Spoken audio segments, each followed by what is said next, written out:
Sejam bem-vindos ao canal. Hoje vocês vão saber quem foi o Conde D. Então, que está sendo representado na novela Nos Tempos do Imperador. Então já se inscrevam no canal. Luiz Felipe Maria Fernando Gastão nasceu em 28 de abril de 1842 em Nevers, na França. Ele era filho do Luís de Orleans, o Duque de Nemours e Vitória de Saxe-Coburgo e Coire.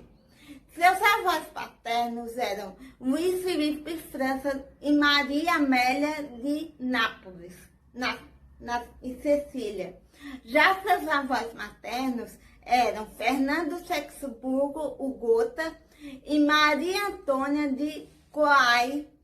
E como membro da Casa Real da França, o Gastão ele fazia parte de Orleans, ramo cadete de Bourbon, que por sua vez descendia da dinastia capetina. Ele era príncipe francês de nascimento e recebeu o título de Conde d'Eu. Ele recebeu uma educação refinada graças a seus mestres Júlio Caute e o historiador Auguste Trogon, aprendendo diversos idiomas como latim, inglês, alemão, português e francês, sua língua materna. Seu avô ele foi destronado na Revolução Francesa e com 5 anos de idade o Gastão foi para a Grã-Bretanha, onde se exilou. Sua família logo ficou no casarão de Claremont, na região sul da Inglaterra. Com 13 anos, em 1855, ele iniciou a carreira militar, seguindo o curso de artilharia, concluindo na Escola Militar de Segóvia, na Espanha, onde teve patente de capitão. A razão pela qual se mudou para a Espanha, onde seu tio Antônio de Orleans, onde o Duque de Montesquieu vivia após se casar com a infanta Luísa Fernanda da Espanha, que era irmã de Dona Isabel II, rainha da Espanha. Em 1857, ele perdeu precocemente a mãe, Vitória de Saxe-Coburgo, que pertencia à dinastia 20, da primeira direita da rainha Vitória, no Reino Unido, e irmã de Dom Fernando II, que era rei consorte de Portugal, casado com Maria II, irmã do imperador brasileiro Dom Pedro II. Pela família paterna de sua mãe, o Gastão era primo de primeiro grau e meio da rainha Vitória de Saxe-Coburgo-Safed, que é irmã do avô materno de Gastão Fernando Coburgo Gotha. Isso fez Gastão primo de segundo grau do rei Eduardo VII no Reino Unido e da imperatriz consorte da Alemanha e rainha da Prússia, Vitória Alexandra, que eram ambos filhos da rainha Vitória. Após longos anos sofrendo problemas na fronteira com o Marrocos, devido a longos anos de invasões bárbaras mal sucedidas, a Espanha ela decidiu declarar guerra ao país vizinho em 1859. O jovem Gastão ele foi enviado como oficial subalterno para participar do conflito ao lado de forças espanholas que consistiam em cerca de 45 mil soldados, que eram contra as tropas marroquinas, que por sua vez possuíam mais de 14 mil homens. O Conde D ele participou de batalhas após o fim da Guerra do Marrocos, em 1860, e retornou com renome militar. Anos depois, ele foi cotado por seu tio Dom Fernando II de Portugal, que o incentivou a averiguar a possibilidade de casamento com uma das 2 filhas de Dom Pedro II. Dona Francisca de Bragança, princesa de Joinville, e, portanto, casado com Francisco de Orleans, que era o príncipe de Joinville, portanto, primo de Gastão. Ele desembarcou no Rio de Janeiro em 2 de setembro de 1864, em companhia do primo, o Augusto de Saxe-Coburgo-Gotha, o Duque de Saxe-Coburgo, o Duque Saxe. Logo depois, os dois primos foram ao Palácio de São Cristóvão para conhecer a família imperial brasileira. No entanto, o Gastão ele não se entusiasmou com a relação às duas princesas, pois ele as considerava feias. No início, o Conde Deu estava prometido à princesa Leopoldina e o Duque de Saxe-Coburgo à princesa Isabel. Mas, ao conhecê-los melhor, o imperador Dom Pedro II, ele resolveu inverter os pares. Gastão foi agraciado com a Gran Cruz da Imperial Ordem do Cruzeiro, pouco tempo depois de chegar ao Brasil, e dias depois foi posto como presidente honorário do Instituto Histórico e Geográfico Brasileiro. O casamento com a princesa Isabel e do Conde D aconteceu em 15 de outubro de 1864. O Conde D e a princesa Isabel viajaram para a Europa em lua de mel, quando forças paraguaias invadiram as províncias brasileiras de Mato Grosso e Rio Grande do Sul. O Dom Pedro II ele enviou uma carta ao casal em 1865, exigindo a presença de Gastão no Brasil e fosse à cidade de Uruguaiana, no sul do país, onde foi encontrar o imperador, o Duque de Saxe e o exército brasileiro. Uruguaiana ela havia sido conquistada pelo exército paraguaio e as tropas brasileiras, além das aliadas argentinas e uruguaias, havia cercado a cidade, esperando a redenção ou a derrota em batalha da força inimiga. Gastão ele foi nomeado a comandante-geral da artilharia e presidente da comissão de melhoramentos do exército em 19 de novembro de 1869. Por 2 vezes ao longo do conflito, Gastão enviou uma solicitação por carta a Dom Pedro II para que o Dom Pedro autorizasse a combater na Guerra do Paraguai. Mas o conselheiro do Estado voltou contra os desejos do conde, para sua grande decepção. A razão para a primeira recusa foi para evitar a presença do príncipe no conflito. Isso poderia significar no exterior um desejo de conquistar territórios alheios. E a segunda era que não era aceito que o esposo da herdeira do trono tivesse subordinado a um militar argentino, no caso Bartolomé Mitre, que era presidente da Argentina, nomeada comandante-chefe das forças aliadas de acordo com o Tratado da Tríplice Aliança. Porém, por ser oficial de alto escalão, com prestígio e alta capacidade, ele foi convocado para liderar como comandante-chefe os exércitos aliados em 1869, após o Marquês de Caxias ter se demitido da função. O conde ele não tinha mais vontade alguma de partir para o teatro de operações, não por covardia, mas por achar indigno e desnecessário continuar a guerra só para caçar o Francisco Solano Lopes. O ditador paraguaio, que era o ditador paraguaio, essa opinião era compartilhada por muitos brasileiros, Mesmo assim, a nomeação do conde, que tinha 27 anos de idade na época, em 22 de março de 1869, como novo comandante-chefe, reanimou a opinião pública brasileira.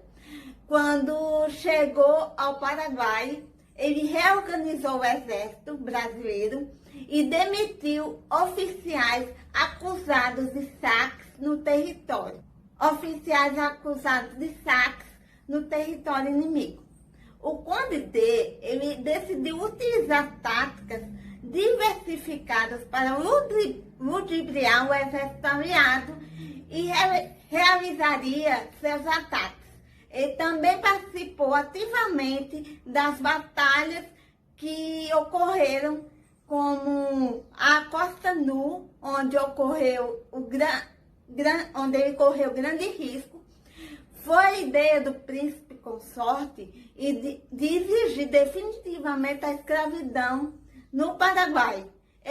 O Gastão sofreu críticas após descobrir que o general João Mena Barreto havia falecido, pois salvou o conde de um ataque de granada. A batalha ela resultou na conquista de Peruíbe, quando ordenou o degolamento do coronel Pablo Cabaleiro, assim como do chefe político da vila, Patrício Maricos. Em setembro, ele, desanimado com a falta de condições materiais do exército brasileiro para prosseguir a perseguição a Solano Lopes e pelo imperador ter negado seu pedido de acabar com a guerra, o Conde D ele entrou em depressão e se retirou do exército, aliado da guerra, que deveria acabar em 1º de março de 1870, com a morte do ditador paraguaio. Ao voltar para o Brasil em 29 de abril de 1870, o Gastão ele foi recebido como herói e com grande manifestação popular, além de ser nomeada conselheiro do Estado em 6 de julho de 1870. Apesar da decepção inicial em relação à beleza da esposa, Gastão se apaixonou por Isabel e a amou pelo resto da vida. O seu sentimento era correspondido por Isabel e não é à toa que seu relacionamento era pautado na cumplicidade, o que era incomum na época. O nascimento do primeiro filho, o Dom Pedro de Alcântara, em 15 de outubro de 1875, foi motivo de felicidade ao casal, que já estavam casados há 10 anos, e também os confortou pela perda da primeira filha, Luísa Vitória, que nasceu morta por complicações no parto, em 28 de julho de 1874. O Conde D, ele sempre agia com extrema paciência e amabilidade, determinação, ao apoiar a esposa da profunda depressão que sofreu com a perda da filha. A partir desse fato, Isabel tinha pavor de perder outra criança.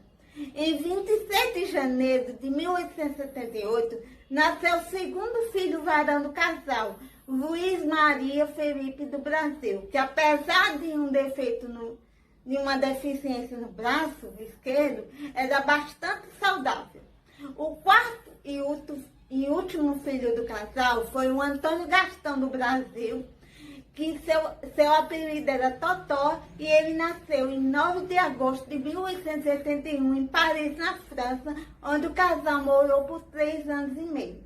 O Conde D, ele era um homem simples e procurava passar essa característica a seus filhos.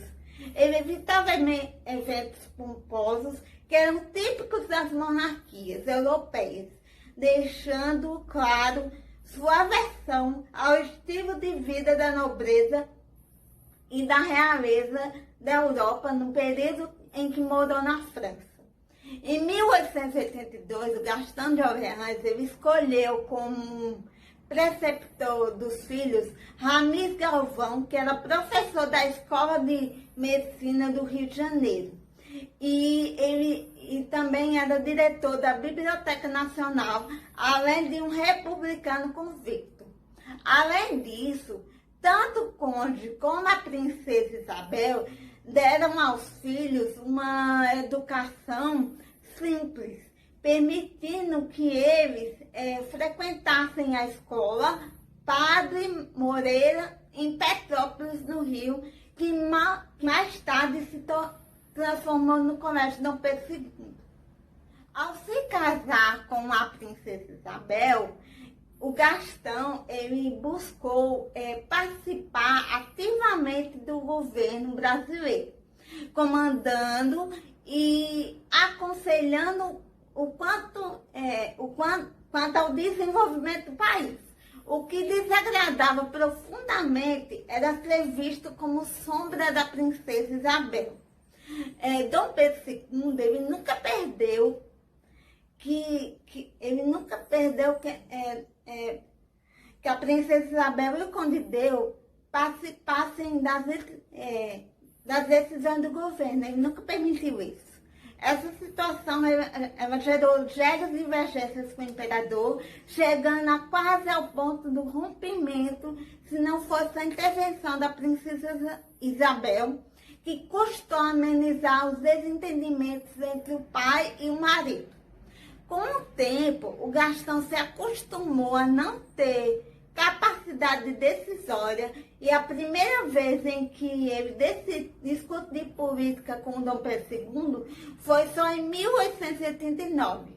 Ao ser excluído da máquina decisória e política do Estado, o conde ele se dedicou, ao lado da princesa Isabel, da esposa, a outras atividades como óperas e concertos, patrocinando-os com o intuito de arrecadar fundos para instituições filantrópicas que apoiavam.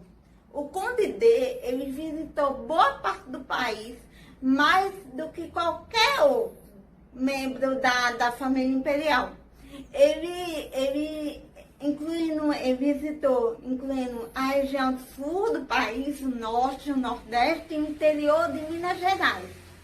Em 1877, visitou a região do Vale do Paraíba, no Rio de Janeiro, mais precisamente na região Serra do Tinguá, no município de Iguaçu, onde foi aberto caminho para Sua Alteza, com auxílio de 40 roçadores, e ele foi recebido com grande festa pela população local, onde tinha músicas tocadas por uma banda alemã.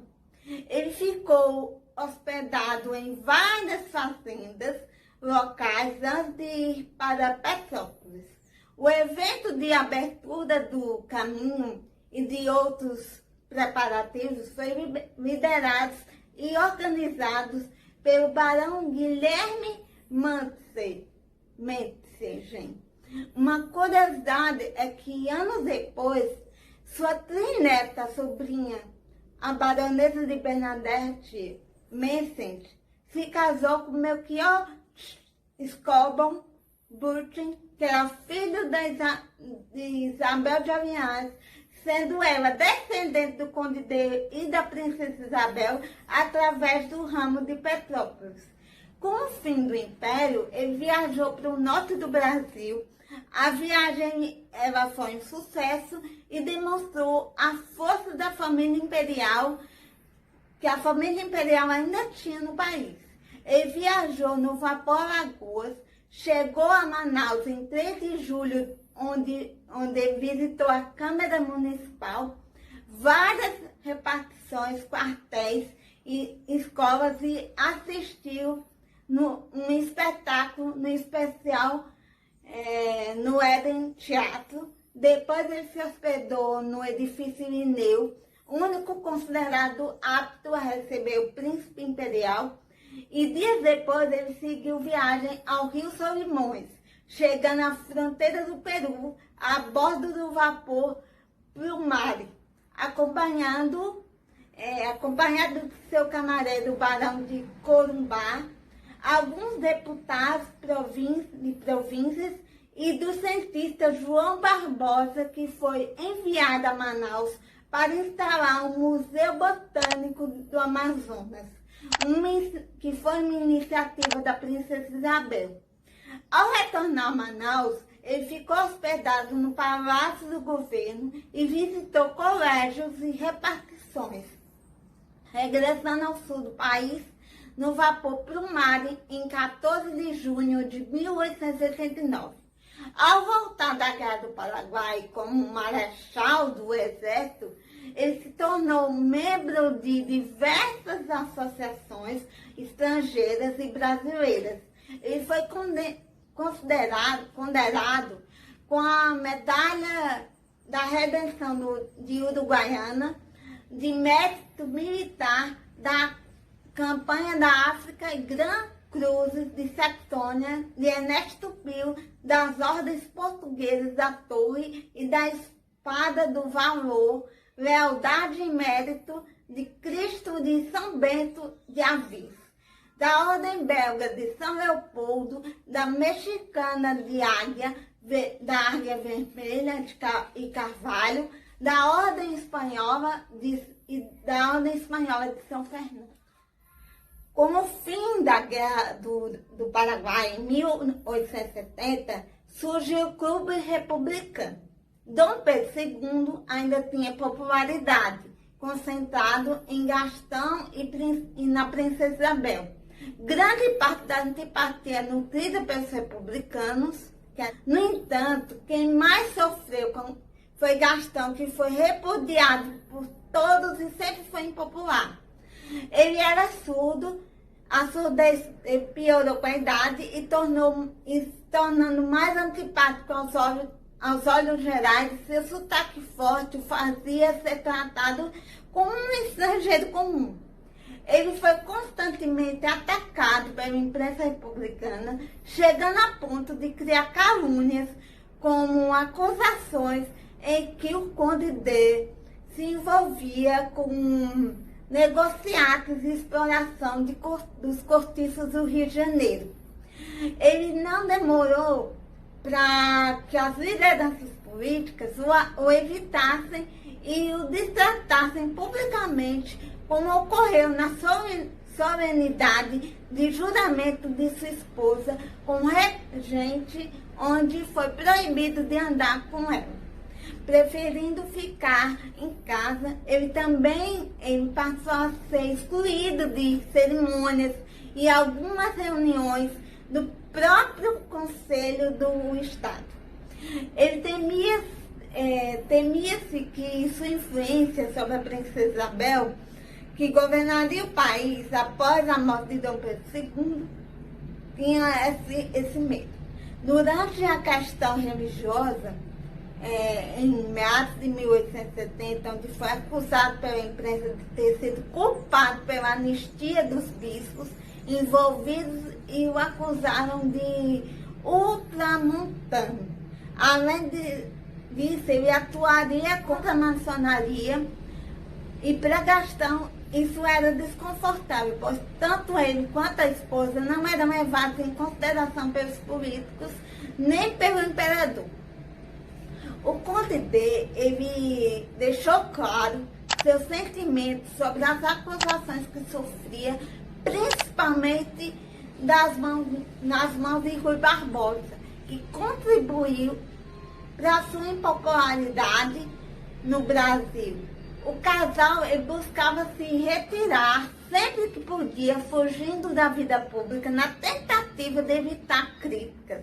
No entanto, esse afastamento só piorava a situação do casal nos olhos vistos pelo público. Isso não era visto com bons olhos, não como uma tentativa de fugir das críticas, mas como uma afirmação da visão geral de sua antipatia.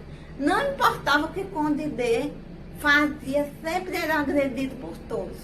Como ocorreu em março de 1889, por conta de uma epidemia de febre amarela em Santos, ele enviou uma equipe médica para socorrer os doentes e mesmo assim ele foi atacado. Apesar do serviço que prestava no aprimoramento do equipamento do Exército, o conde ele não contava com apoio nem dos soldados, nem dos oficiais. Quando a República ela foi proclamada em 15 de novembro de 1889, a família imperial se exilou em Portugal. O conde D permaneceu com a princesa Isabel e seus filhos na Europa. Em 1909, seu filho Dom Pedro de Alcântara renunciou aos direitos dinásticos para se casar com Isabel d'Orsay. Gastão buscou legitimar junto aos orleanistas seus direitos à sucessão ao trono francês, criando para si e para os seus descendentes o título de Príncipe Orleans de Bragança. Dessa forma, ele desejava manter para seu varão primogênito a condição de príncipe e garantir aos seus descendentes a possibilidade de se casarem com outros nobres sem ser organicamente. Ele voltou ao Brasil em 1921 para repatriar os restos mortais dos imperadores que atualmente estão no mausoléu imperial da Catedral de Petrópolis. O Conde D ele morreu em 28 de agosto de 1922, aos 80 anos, de causas naturais. Ele e a princesa Isabel estão sepultados no mausoléu imperial da Catedral de Petrópolis. Bom, gente, esse foi o vídeo de hoje. Se vocês gostaram, já se inscrevam no canal. Um beijo, tchau.